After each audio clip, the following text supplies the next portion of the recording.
What if Deku, the determined hero from My Hero Academia, married Supergirl, the powerful heroine from DC Comics? Imagine the dynamic duo they would make, combining their strengths and abilities to protect the world. Deku's unwavering sense of justice and Supergirl's incredible powers would make them an unstoppable team. Their love and support for each other would inspire others to believe in the power of unity and teamwork. Together, they would face challenges head-on, always putting the safety of others above all else. Their partnership would be the stuff of legends, a beacon of hope for all who seek to make the world a better place. So, what do you think? Would Deku and Supergirl make the ultimate superhero couple?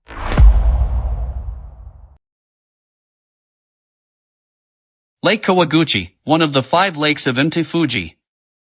Of the Fuji 5 lakes, Lake Kawaguchi is the second largest and situated at the lowest elevation, 800 meters, which accounts for its relatively cool summers and frequently icy winters. It's the cool summers, along with a tremendously long shoreline, that have allowed for Lake Kawaguchi to become a popular vacation spot in Japan, with many people going there to camp and get away from the world. This is very much the reason for a certain couple to be vacationing there. Alright, all set. Was said by a man after starting a campfire, the process done by breathing fire out of his own mouth. Beautiful night for a fire, right honey? It sure is, dear, the woman he was with said. Her face lacked the same positivity that her words were meant to convey. You're lying, aren't you, Inko? No, I'm not. Yes, you are. The night is very subpar, tons of clouds blocking the stars, and this is a very shoddy campfire. Look at this log arrangement. Absolutely no presentation value in here. I wouldn't be caught dead next to this fire if I wasn't the one who made it. Hisashi, please. We both know it's not about the fire. Muttering something under his breath, Hisashi kicked up a bit of dirt before sitting next to Inko on a log facing the fire. I'm just frustrated, Inko, Hisashi said, putting his head against her shoulder. I know. I am, too, Inko said. It's not your fault, though. It's not your fault, either. I don't want you to think that. I don't want you to think it's your fault, either. I know that, but if it's neither of our faults, then that means we can't point fingers at anyone and go nice job screwing us over, jackass. Things would be so much easier if we could do that, you know. I know, Hisashi. Life's just not like that, though. Sometimes things just happen, and there's no one to get mad at. Life sucks, sometimes. I know, Inko said in a somber tone. After that, no more words were spoken between the two of them. They simply sat next to one another, gazing at the fire and doing their best to enjoy each other's company. That was the plan right up until Hisashi's phone rang. Talk about a mood killer, Hisashi said, pulling his phone out of his pocket. He was about to decline the call, but paused when he saw the name and the caller ID. It's work. It might be important, but... Go take it. I can be by myself for a few minutes. Hisashi nodded his head, pushed Inko's green bangs apart, and kissed her forehead before stepping away from the campsite. Hisashi ended up walking just a few meters away from the campsite, surrounding himself with trees and putting his wife out of view. Finally, he answered his phone. Good evening, Professor, Hisashi said. No, wait, it's gotta be morning in the States, right? Indeed it is, Hisashi, the voice on the other line, the professor, said. About 8 in the morning, last time I looked at my watch. Never too early to get started on a bit of work. It is for normal people, you know. Then how come I've seen you getting up at 5 to work? I'm just able to fake weirdness, I guess. Yes, well, going off of that, I've noticed that you've neglected to re-engage your weirdness, as I haven't gotten a single response for the latest reports I sent you. Wait, you sent me, shit, Hisashi cursed, rubbing the back of his head. We both know how important this project is, Hisashi. I know. The entire world, itself, could be changed from the work we're doing, Hisashi. I know. Hisashi shouted, a small burst of fire escaping his lips. The conversation went dead for a few seconds. I'm sorry for that, Hisashi, the professor said. I know you know how important this is, and I shouldn't be talking to you like you don't. Even still, I should have gotten a response from you. What's going on? Nothing. I've just been busy with this getaway for my wife and me, and I guess I let work get away from me. You're on vacation? At a time like this? It was kind of an emergency vacation. Not for pleasure, really just to get away from everything for a while. If it's not too intrusive, would you mind telling me what happened? Hisashi leaned back against a tree and exhaled another line of fire. It really was a poor substitute for a cigarette. Remember how I told you that my wife and I are trying to start a family? The professor acknowledged it. Well, we got back from the doctor the other day and she pregnant. Congratulations, Hisashi, my boy. You're going to be a great father, I just know it. Can I be the godfather? I've always wanted to be a godfather, Hisashi. Yeah, well that's not going to happen, because we can't have any kids. Once again, fire shot out of Hisashi's mouth, this time hitting a tree branch and knocking it to the ground, fully aflame. In a panic, Hisashi quickly stamped out the fire, cursing under his breath all the while. Well, now that you've finished whatever that was and I've finished removing that foot from my mouth, allow me to apologize, again, the professor said. No, that's fine, professor. If I didn't get mad at you, I'd probably just get mad at some kid working the register at Big Belly Burger for giving me the wrong change. Inko and we spent weeks and weeks trying to do it the old-fashioned way, but every time she took the test, it came up negative. We finally decided to just go to the doctor and see what we were doing wrong. Turns out that the issue wasn't with the technique, but the people trying to use it. Oh my, the professor said. You have my greatest of sympathies, Hisashi, for as much as that might be worth. It's worth a lot, honestly, Hisashi said, letting out a relaxed breath of fire. So, yeah, that's why I didn't get around to checking my email. Right after we got the news, I took us out of town to get away from everything for a bit. Have you two considered other options, at all? I mean, we haven't talked about it, but I know we're both thinking about it. It's just that we both really want some time to calm down before getting back into it. Plus, stuff like surrogates and adoption take a lot of time and money that I'm not sure we really have. Too bad babies don't just fall out of the sky. Yes, that truly is a crying shame. If I may offer some advice, Hisashio, shoot. Sorry, I have to attend to something. I'll be back in a minute. Take your time. I got nowhere to be.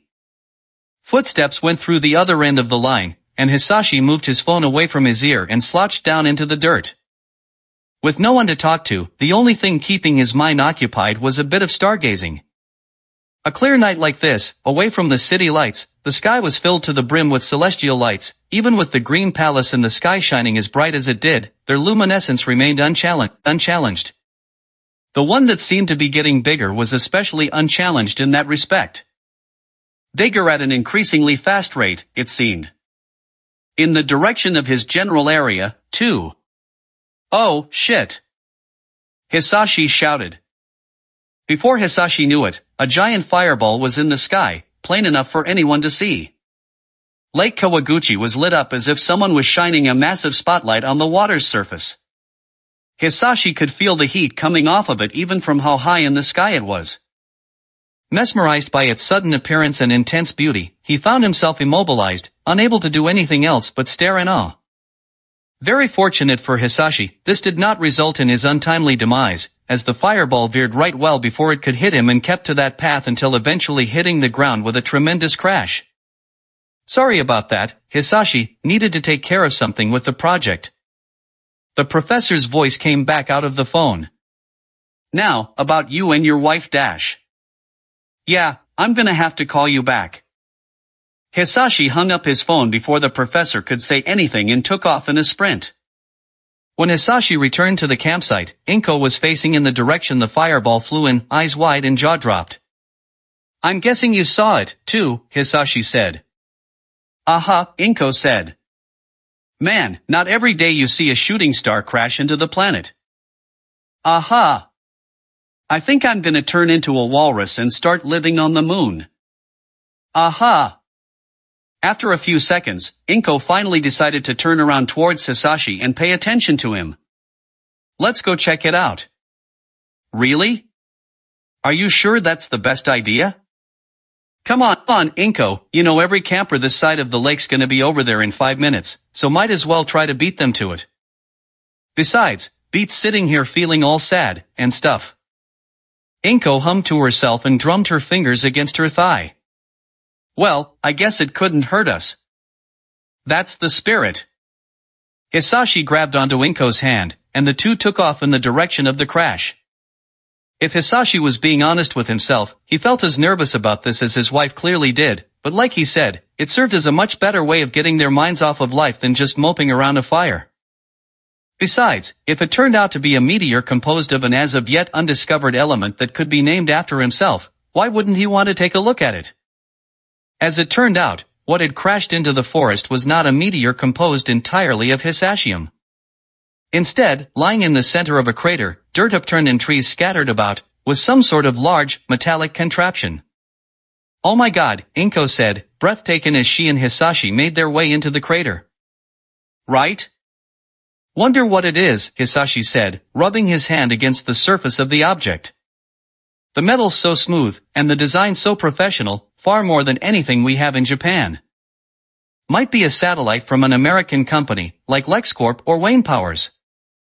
I think it belongs to whoever owns this symbol. Inko directed Hisashi's attention to the partially crushed lid of the machine. On it was a large, black-colored pentagon with what looked like the letter S inside of it. No matter how much Hisashi thought about it, he couldn't remember any company that had that kind of insignia. Wait, what the hell? Hisashi moved away from the insignia and towards the back end of the machine. Look at this propulsion system, Inko. The shape of the engine, the placement of these fins, this isn't the kind of stuff you find on a satellite. Yeah, it almost looks like a spaceship, Inko said, her face contorted into a position of awkwardness. Hey, that's not funny, Inko, Hisashi replied with shallow laughter. That's the kind of joke that makes everyone on the train turn to you with disgust. We don't make spaceships anymore, and if it really is one there'd be something in here that we really wouldn't want to be in here. Then Hisashi heard it. He heard crying. Crying coming from inside the ship. Oh no, Hisashi gasped. Oh no!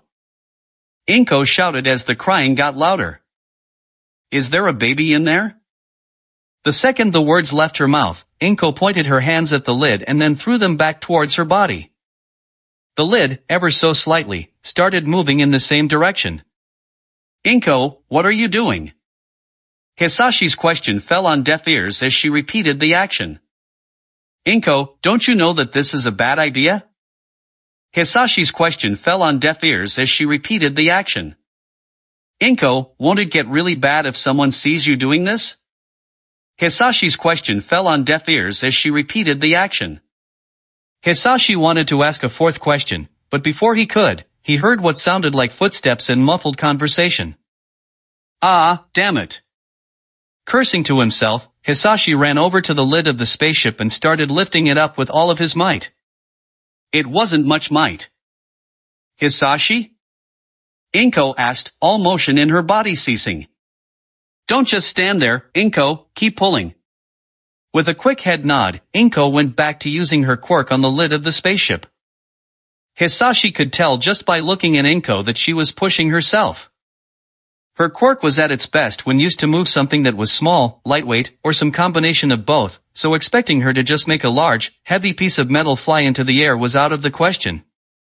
Hisashi wasn't much better in that regard, having the build of a bamboo shoot, and all. Always spent far more time in the lab mixing chemicals than he did in the gym lifting weights. But even if they couldn't accomplish something like this alone, together just might be a different story. And a different story, it was. With Hisashi's strength and Inko's quirk combined, the lid was pulled upwards and torn off of the ship, entirely. Thanks to that, Hisashi and Inko had a perfect view of the contents of the ship. Just as Hisashi thought, just as Hisher feared, inside there, crying at the top of its lungs, was a baby. A tiny little thing with 8 freckles and a small clump of black hair on its head, a spit curl sitting in the center of its forehead. It really is a baby, Inko said with a big smile. Surprised that it looked so human, Hisashi thought as he pulled the baby out of the spaceship. As soon as it was free of the confines of the ship, the frightened child looked at Hisashi's nervous face, stopped crying, and smiled at him. Without even realizing it, Hisashi smiled back. Think it's somewhere around here, a voice said amongst footsteps. Do you think it is? Another voice asked amongst footsteps. Thought Green Lantern was up in space stopping this kind of stuff from happening. A third voice said amongst footsteps. Okay, we need to go, now. Hisashi shouted to Inko, handing the baby over to her while he grabbed the torn lid. With that, the two of them ran from the crash site and were gone before anyone could spot them. After returning to the campsite, Hisashi and Inko shoved everything back into their car and drove away from Lake Kawaguchi as fast as was legally allowed. They drove for 2 hours before reaching the Shizuoka prefecture, barely saying a word to each other all the while. Eventually, they found and checked into a small hotel in Shizuoka City, and as soon as they were in their room, Hisashi turned on the TV. Conveniently, he turned it on to a news program. What we believe to be an alien spacecraft, a reporter said, standing in front of the very same spaceship they discovered. Hours ago, multiple campers here at Lake Kawaguchi either heard or saw what was initially believed to be a meteor landing in the campgrounds, but as you can see here, it was anything but. Judging by the size of the craft, there would only be room for one person, and with the top completely open like this, whatever was inside has long since disappeared. Police and local heroes are searching the area of Mt. Fuji for any signs of alien life, and will soon expand their search to the surrounding cities. Everyone should be cautious and go outside as little as possible until further notice. Hisashi turned off the TV and threw the remote onto the floor. We took an alien. We took an alien. Oh my god. We took an alien. I can't believe we did something so stupid and dangerous. I've never even gotten a speeding ticket before, and now I'm stealing little alien babies. What the hell is wrong with us? If my father was alive to see this, he'd go, Hisashi, I didn't fight in no lantern war for you to just go and pick up some lil spaceman off the street. We should have just gone straight to the authorities when we got the thing out, no, when we saw the ship, but this makes everything so much worse. Why did we take that baby? Why didn't we tell anyone? Why am I the only one freaking out about this? Inko, freak out about this with me. Hisashi turned around to face his wife, only to see her sitting on the bed, holding the baby and tickling it, making it laugh over and over again. Inko, please. Oh, sorry, honey, Inko said, ceasing her tickling. This is serious, and you're not even paying attention. No, I heard you just fine. You were rambling on and on about how we shouldn't have taken an alien with us and how we're going to get into a ton of trouble for doing this, right?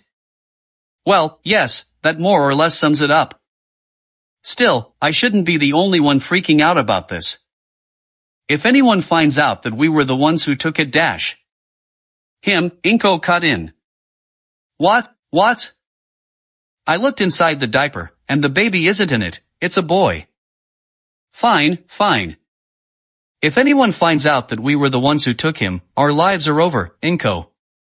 I work in government, I hear whispers about this all the time. Guys in black suits will be at our doorstep in the dead of night to cart us off for interrogation and torture. After that, all of our neighbors and family will think we just disappeared, when really we disappeared. Do you want that to happen? No, Inko said, body shaking slightly. But in that case, we just have to make sure no one finds out about this, right? We left before anyone else got to the ship, and camping there didn't require any reservation, so I don't think they'll be able to find us. True, that would be pretty hard.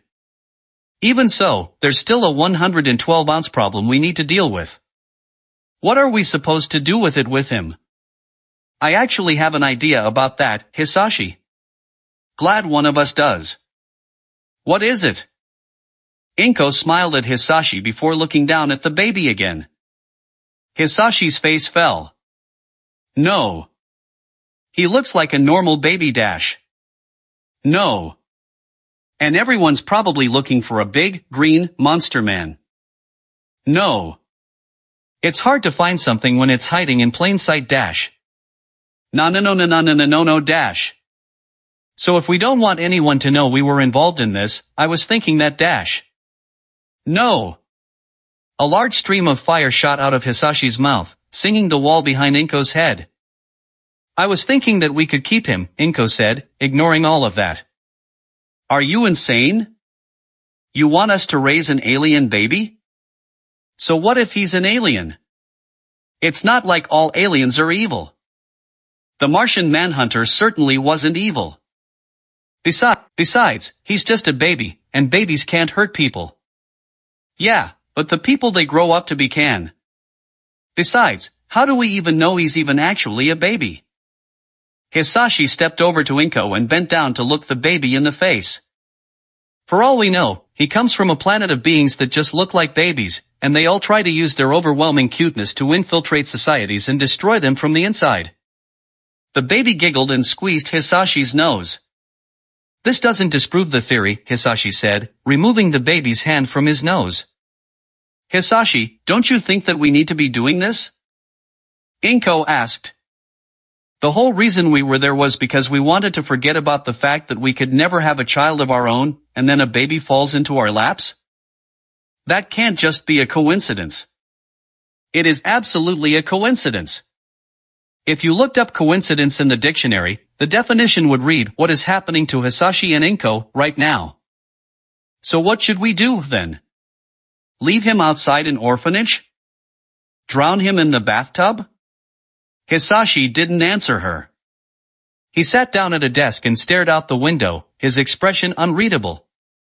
Hisashi, this is the right thing to do, and you know it. Not just for us, but for this poor child who's all alone in the world. If you didn't already know that, if you didn't already care about that, then you wouldn't have helped me take him out of his ship, right? Hisashi still didn't say anything, instead opting to knock all the pens off of the desk with a forceful sweep of his arm. Okay, Hisashi finally said. First thing in the morning, I'll call up the professor and tell him what's going on. I'll get him to make us some fake adoption papers. We'll wait an extra week before going back to Mizudafu and tell everyone we left to adopt a baby. Hisashi. Inko said with a smile. Hisashi got up from the desk and moved onto the bed, wrapping Inko up in his arm. I still don't feel good about this, but I feel even worse about leaving some defenseless little baby out on his own. Plus, maybe I'm like you and I don't want this to be just a coincidence, as crazy as that sounds. I don't think it sounds crazy, at all. Of course, I was the first one to bring it up, so I might not be the best person to ask, Inko said, planting a kiss on Hisashi's cheek. What are you going to name him? Right, we said that if we had a kid, I'd name it if it was a boy, and you'd name it if it was a girl. Well, all the men on my side of the family have the same kanji in their name that reads as, it's been a while. This little guy, I don't know where he came from, but he had to have been forced to leave his home. He had to leave, and it must have taken him a while to get here, so I was thinking that we combine some of those characters and make Izuku. What do you think? I love it. Our own son, Izuku Midoriya. The baby, now christened as Izuku Midoriya, laughed as his new parents kissed him on each cheek. 9th grade. Just one more year of slumming it up with useless peons until Katsuki Bakugo could move on to the big leagues. The anticipation was almost too much for him to bear. Almost. Alright, settle down. The homeroom teacher shouted, his name Bakugo could never be bothered to remember. Now, then, I'm supposed to be handing out career forms for you to fill out today. The teacher grabbed a stack of papers off of his desk, looked at the class for 2 seconds, then tossed them into the air. Why bother, though? You all want to be heroes, don't you? In an instant, the majority of the class of 20 cheered and showed off their quirks in response. Yes, you all have wonderful quirks. But you're not allowed to use your quirks in public. Please, remember the school rules, everyone. Bakugo smirked as everyone deactivated their quirks. As if they actually had anything worth getting in trouble for. Hey, teach! Don't lump me in with the rest of these losers. Bakugo shouted. Unlike them, I actually have a quirk that isn't total garbage. Shut up, Bakugo. You're not so great. Someone in the class shouted, having as much presence as a TV extra. Bakugo just laughed. Well, since Bakugo's making himself the center of attention, I might as well mention that he's planning on applying to UA, the teacher said. UA? Everyone collectively gasped. That's the toughest hero school in the country. Only the best of the best can get in there. I want to be a hero, but I want to be realistic. None of what was being said surprised Bakugo one bit. That's right, I'm in a different league than all of you. Bakugo shouted, jumping on the top of his desk. I already aced the mock exam, so the real thing will be a walk in the park. I'm gonna get into UA, then I'm gonna be the best hero there is. Not even All Might will be able to take me on. Bakugo erupted into a roar of laughter as everyone's confidence faded away. As it should.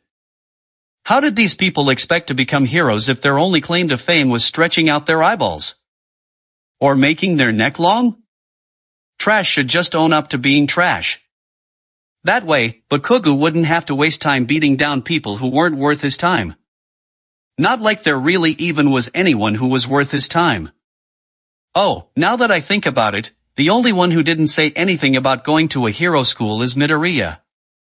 Bakugo stopped laughing. Everyone's eyes moved away from him and onto another student, a scrawny little kid with a bunch of freckles and a black spit curl sitting on his forehead, sinking further into his chair as more and more people turned towards him. What? Deku, you piece of shit! Bakugo shouted, calling Midoriya by his childhood nickname. In response, Midoriya threw his head against his desk. Wait, let me double-check that, the teacher said, opening up a folder from his desk. Yes, I was right. Midoriya's only listed high schools focused on general education, not one hero school. Midoriya, am I reading this right? Yes, sir. I really don't want to be a hero, Midoriya said, not once lifting his head from his desk. Almost immediately, the class fell into a series of whispers. Is he serious? Someone like Midoriya doesn't want to be a hero? One student whispered. With a quirk like his? What a waste! Another student whispered. I'd apply to UA in a heartbeat if I could do half the stuff he could, a third student whispered. I'd put way more money on Midoriya being the next All Might than Bakugo, any day, a fourth student whispered. As the teacher went back to the day's lesson, Bakugo jumped back into his seat, his attention nowhere near the chalkboard and focused squarely on Midoriya. The bell for the end of the school day rang, and everyone started filing out of the classroom. Bakugo, noticing that Midoriya was slow to move, took advantage of his lackadaisical pace and ran up to his desk. You got a lot of nerve, you know that, Deku? Bakugo asked. Good afternoon to you, too, Kaken, Midoriya mumbled, calling Bakugo by his own childhood nickname. Don't ignore me, asshole. What the hell was that crap from this morning, huh? At this point, some of the students who were leaving stopped to observe the two, some of whom were rolling their eyes and looking at the scene with a look of familiarity. The exact same stuff we've been over for 10 years. I know you thought I'd just grow out of it, but I'm serious, Midoriya said. You think you're so special, don't you, Deku? You think that you can have a quirk like yours, show me up one time, and then just get away with not having the balls to settle things? I don't think I'm special, and I don't want to be special. Midoriya stood up from his desk, grabbed his bag, and started walking towards the door. So what, you're just gonna live the rest of your life like these pathetic little piss ants? Just let everything that makes you worth a damn go to waste? Maybe I am. Not everyone's as obsessed with being validated as you. The crowd started snickering. Bakugo started scowling even harder than before. He was about to shout out another insult, but before he could, he caught sight of a notebook left on Midoriya's desk. So, being a hero's really beneath you, is it? That's not what I dash. Then what the hell's this book, Deku? Bakugo picked up the notebook. It was a small, standard issue school notebook, with a title written in pencil reading Hero Analysis number 13. Kaken, give that back, Midoriya said, stopping in his tracks to turn to him. Why should I? You don't give a shit about heroes, right? You've been saying that for years, yet here you are with a notebook all about them, and it's the 13th one, too. Hell of a lot of notes to be taking for a guy who says he doesn't care. I don't care about being a hero, Kaken. That doesn't mean I don't care about heroes, at all. Midoriya shouted, looking at Bakugo with a nervous expression. So you're just half-assing everything, then? That's not dash. Before Midoriya could say another word, an explosion of fire shot out of Bakugo's hand, burning the book to a near crisp. You really piss me off, Deku, Bakugo said, tossing the burnt book out an open window. Half a second later, before most of the people in the room had time to blink, Midoriya threw Bakugo against the wall, lifting him off the ground with just one hand around his shirt collar. The crowd turned to them with wide eyes, some from shock, others from anticipation. The latter ended up going unsatisfied, though, as Midoriya quickly put Bakugo back on his feet. Bakugo looked down and saw that his shirt was open. That figured. Every time I think you're gonna surprise me, you just go and pull the same shit, Bakugo spat as Midoriya started walking back towards the door. Stop being a little bitch and face me already, Deku. Midoriya gave no response as he left the room and walked off into the hall. Man, sometimes it seems like you're asking him to kick your ass, one student said to Bakugo. Why do you keep antagonizing him, anyway? Another student asked. You know the guy can punch a hole straight through your skull. Fuck off. Midoriya's notebook, he later discovered, fell into the koi pond in the courtyard. On top of being burnt, now it was wet and had pieces of it swimming around in the guts of various fish. As if he really needed all of that. Following that, Midoriya went on his way back home, head hanging towards the street the entire time. Stupid Kaken. Why can't he just leave me alone? Midoriya asked no one. One more year and we don't have to see each other again, right? I wish he'd just lay off, already. In a brief moment of anger, Midoriya kicked a nearby can on the sidewalk. The can went flying through the air, higher than any of the surrounding buildings, and eventually turned into a small speck. So what if I don't want to be a hero? Everyone loves food, but that doesn't mean we're obligated to try and become professional eaters. And just because I love heroes doesn't mean I have to be one. Doesn't mean I deserve to be one, either, Midoriya said, tears in his eyes. Like I said, there were some bumps in the road. Even though I loved heroes as much as the next guy, maybe even a little more than him, for the longest time, I didn't want to be a hero. Not because I didn't have any interest in it, but because it didn't seem right for someone like me. It all started back when I was 4 years old. At that age, everyone is supposed to start developing their quirks, their own unique superpowers, but after a few months, I was the only one in my class to not have a quirk. My mom took me to the doctor to look into it. We were both hoping, at least I thought we were both hoping, that I really was just a little slow, that I'd just have to wait a little longer before I could be just like everybody else. But the doctor dashed all of that aside with just 6 words, you should probably give up, already. The doctor explained that the major factor in determining whether or not someone would develop a quirk was their pinky toe. 1 joint in the toe meant they'd have a quirk, 2 joints meant they wouldn't. I had 2 joints in my pinky toe. I would never have a quirk. I would never be a hero. The one thing I wanted to do in life was completely out of reach. At least for a little while. Japan. September 20XX, 11 years prior. The entire ride home, Izuku was silent, no matter how much Inko prodded him for conversation. Not like she couldn't understand it, though. When you just find out that all of your hopes and dreams are ruined, and through no fault of your own, it takes a while to get back into the mood to talk to others. She should know. She'd been there. Izuku, do you want to talk about it? Inko asked. Izuku just slowly shook his head.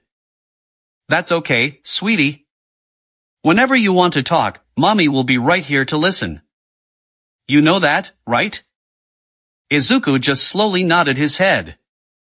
Pulling up to the curb, then walking up the stairs to their apartment, Inko still couldn't get a word out of Izuku. It made her want to cry. No parent should have to see their child so distraught, so beaten down, and not have any idea what they can do about it. Inko was almost glad that Hisashi was overseas so there wouldn't be two sad parents in the building. Speak of the devil, Inko's phone started ringing, and caller ID showed it was Hisashi. Izuku, mommy has to make a phone call. Could you close the door and go to your room, please? Once more, nothing but a silent nod of the head. With a heavy sigh, Inko walked into the kitchen and answered the phone. Hello, dear, Inko said. What's wrong? Hisashi asked. That fast? I couldn't hide it from you for even a second? I'm a scientist, Inko. Being super smart is what I do. That it is, Inko said with a bit of a smile. So what happened? Izuku had his doctor's appointment today, right? Yes. They took an x-ray of his foot and, well, he's quirkless. A moment of silence came out from the other end of the line. Oh my god, Hisashi sighed. I know. I can't even imagine what our little boy's going through. He and Kaken always spend so much time talking about how they want to be just like All Might, and then this happens. Well, it's not like we didn't know it was a possibility.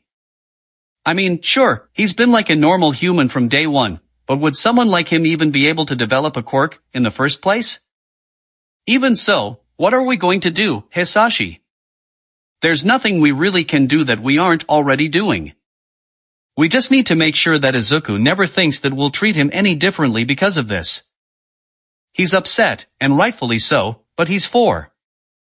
Once he's older, he'll learn that you don't need powers to make a difference in the world. Doesn't sound like a lot, but it's all we can do. If that's really all we can do, then Inko didn't finish her sentence. It was cut off by a loud crashing sound. What was that? Hisashi shouted from the other end. Izuku! Panic in her face, heart pounding against her chest, Inko ran towards the source of the noise, praying that whatever was happening wasn't putting her son in danger.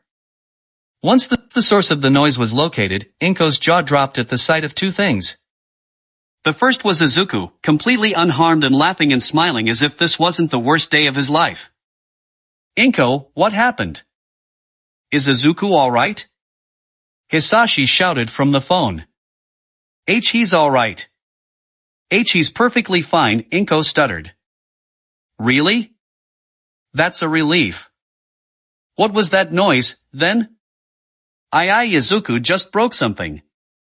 What did he break? A plate? A lamp? The door. A moment of silence from the other end of the line. I'm sorry, Inko, I think I'm getting bad reception over here. For a moment there, it sounded like you said that Izuku broke the door. He did. Right off its hinges. There's big, jagged holes around the parts it was torn from the wall. Torn from the wall by our son. Ha! Mommy, look. I did that. Izuku shouted, still smiling, still laughing, now ignoring how confused his mother looked. I went to my room like you told me to, but I forgot to close the door, so I went to do that, and when I closed it, the door came flying off. I did that. I pulled the door right out of the wall. Does this mean I really do have a quirk? It seems so, Inko said. Yay! I have a quirk. I can be a hero, just like All Might. Yay! Literally jumping for joy, Izuku bounced off the floor with apparently enough force to propel himself into the ceiling. The impact left a series of cracks, but when Izuku came back to the ground, he was still acting excited, as if he didn't feel any pain. You heard all of that, right? Inko asked into her phone. Yep, Hisashi said. Do you think we should be worried? I have no idea. In the span of an hour, I went from feeling like my life was over to being on top of the world. As far as I knew, the doctor was wrong, and I did have a quirk. A quirk like All Might's, too. It was everything I ever dreamed of. At least until it became everything I didn't even know I was afraid of. A week had passed since Midoriya unlocked his quirk, and his smile hadn't faded in the slightest. He'd spent all of his free time rewatching All Might videos, drawing costume sketches, coming up with fighting moves to take down bad guys, anything he could do to prepare for when he'd become the best hero. Everyone got started before him, so if he wanted to have a shot at being number one, he needed to be trying twice as hard as everyone else. On this particular day, Midoriya was playing in the local park when, from the top of a slide, he caught sight of a kid being bullied by 3 other kids. Midoriya recognized all of the bullies. One was a skinny kid wearing a hat, another was a fat kid floating above the ground with reptilian wings, and the third was an angry-looking kid with spiky white hair. Midoriya especially recognized that one. It was Katsuki Bakugo, his best friend Kaken, normally a very stand-up guy. "You better apologize before I beat your ass, you piece of shit." Bakugo shouted as his compatriots laughed and the kid cried. Midoriya couldn't stand to watch this, and he knew that he shouldn't. Now that he had a quirk, now that he was on his way to becoming a hero, he couldn't stand idly by as injustice took place before his very eyes. Even if the source of said injustice was someone like Kaken, it was still wrong. Heck, that just made it even more wrong. It was time to put his double effort into action. "That's enough, Kaken!" Midoriya shouted at the top of his lungs. The heads of the 4 kids turned in Midoriya's direction. Their attention caught, Midoriya jumped off the slide and propelled himself 10 meters forward to meet them with a 3-point landing in front of the crying child. The distance was met, but the landing wasn't stuck, as Midoriya landed flat on his face in the dirt. Deku! The hell are you doing here?" Kaken shouted as Midoriya picked himself up. "I'm here to help," Midoriya said, dusting the dirt off of his face. "You shouldn't bully other people, Kaken." "Hey, he deserves it. Someone's gotta teach him what happens when you cut someone in line and take the last cupcake. Even so, he's already crying, so stop it. I won't let you go any further." "You won't let me?" "Ha!" Kaken laughed, along with his compatriots. "You finally get your quirk way after everyone else, and now you think you can take me on, Deku? As if. You might not be quirkless anymore, but that doesn't mean you still aren't a loser. Let's kick his ass, guys." Kaken and the other 2 charged forward. The skinny kid made his fingers stretch out and wrapped them around Midoriya's face. A week ago, that would have been enough to put Midoriya on edge, but a week ago, he wasn't on his way to becoming like All Might. Therefore, he effortlessly pulled the skinny kid's hand off of his face and tossed him into the fat kid, knocking him out of the air and causing the 2 of them to fall into a pile. "What the shit?" Kaken shouted as the other 2 groaned over their quick defeat. "Fine. If you guys are gonna suck this much, I'll just kill him, myself." Kaken ran up to Midoriya and got within arm's length before he had time to move. Midoriya was always impressed by how athletic Kaken was, but now was the time for defending, so as quickly as he could, Midoriya brought his arms up in front of his face. Kaken kept going, though, grabbing onto his arms with one hand before activating his quirk and unleashing a fiery explosion. "Not so tough now, are ya, you frickin' nerd?" Kaken laughed as smoke floated about. The laughing quickly stopped when the smoke cleared and revealed that Midoriya was still standing and looked completely fine. What the foo dash Kaken never finished his sentence, for Midoriya punched him in the face and knocked him onto the ground, flat on his back. "I did it! I beat Kaken!" Midoriya cheered. "I can't believe I really did it. Oh, wait." Midoriya turned his attention back to the crying kid. "Are you alright?" "Why yeah," the crying kid said, sniffling a bit while getting off the ground. "I thought those guys were gonna hurt me, but you fought them all off like they were nothing." "Thank you so much, Deku-kun." Actually, my name isn't Deku, but don't mention it. I'm just doing what any hero would do." Midoriya said, chest puffed out and arms put in akimbo. Deku. A weight suddenly found itself on Midoriya's back. It was Kaken, blood spilling out of his nose and decidedly not defeated by Midoriya's earlier attack. Don't think for a second that I'm going down with one weak-ass punch. The crying kid started screaming. Kaken's compatriots, having regained their bearings, started cheering him on. Midoriya tried to shake Kaken off, but his grip was too tight. He kept releasing small explosions against Midoriya's body, and while they didn't hurt that much individually, all of them together started to take their toll. He needed to do something to get Kaken off of him. Something All Might-esque, hopefully. All Might, that's it. A memory flashed in Midoriya's head. It was a video he saw of a fight between All Might and the villain Lord Deathman. Lord Deathman had attached a powerful bomb to his body and wrapped himself around All Might. Because of his powerful regeneration quirk, the bomb would only kill All Might, and he'd be perfectly fine in an hour. In order to save both himself and the homeless shelter that the Prime Minister was visiting, All Might spun his body around with such great speed that Lord Deathman was propelled off of his body and into an area where an explosion wouldn't cause any casualties. As Midoriya recalled, that maneuver was one of All Might's signature techniques. Oklahoma Smash. Giving the best impression of his idol, Midoriya put all of his strength into spinning his body around as fast as he could, giving the sight of a miniature tornado to any onlookers. Midoriya came to an abrupt stop, and the sudden lack of motion was enough to throw Kaken off of Midoriya's body. As Kaken flew through the air, Midoriya couldn't help but smile at what he hoped was his victory being fully cemented. Ha! Kaken's going really far, really fast, Midoriya thought to himself. I thought he'd fall by now, but he's almost at the edge of the park. Kaken crossed the edge of the park. Midoriya's smile faded. He's going into the street. I've got to do something.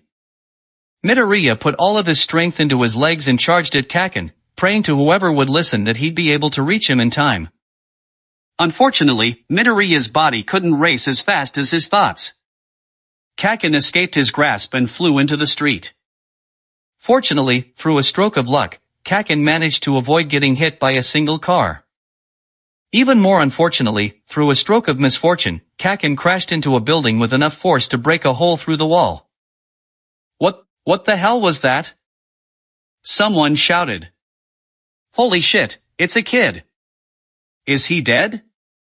Is a villain attacking? A second person shouted. Someone call an ambulance. Quick! A third person shouted. What kind of monster would do this to an innocent kid? A fourth person shouted. The skinny kid, the fat kid, and the crying kid all ran away from the scene, the crying kid with some hesitation. Midoriya could bring himself to do no such thing. No such thing besides stand there and cry. The police and ambulances showed up a few minutes after Kaken took his hit. A few heroes showed up, too, inspecting the area for a possible villain. The police and heroes quickly discovered that there wasn't a villain anywhere in the area, so they started questioning people about what happened. The questioning came to an end when they talked to a crying Midoriya, who told them all about how it was his fault this happened. They told him not to cry because it was an accident, but that didn't help in the slightest.